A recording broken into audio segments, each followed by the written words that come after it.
สุดงามยามแล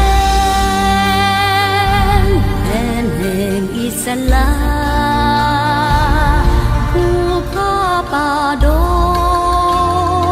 งคงพานาเป็นนาอ้อมสอ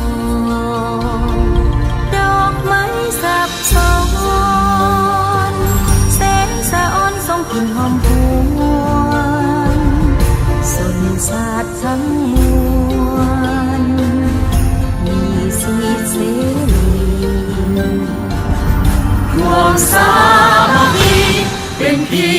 น้องเดียวต่อสู้เด็กเดียวสร้างชีวิตใหม่เมฆมืดผ่านไป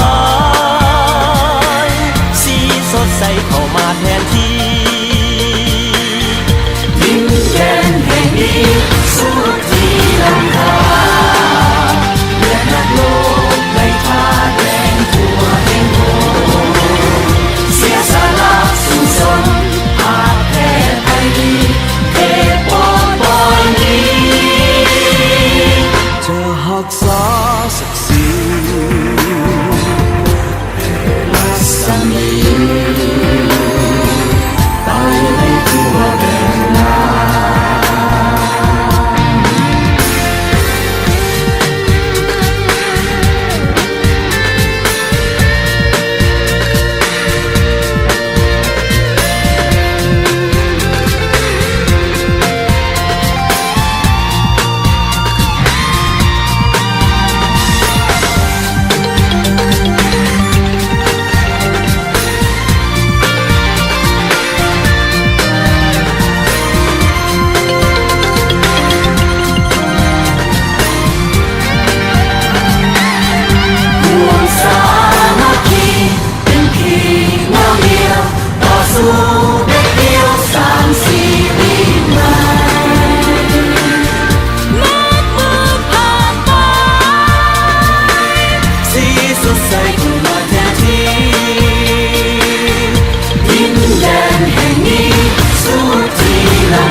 รักษาศักดิ์ศรี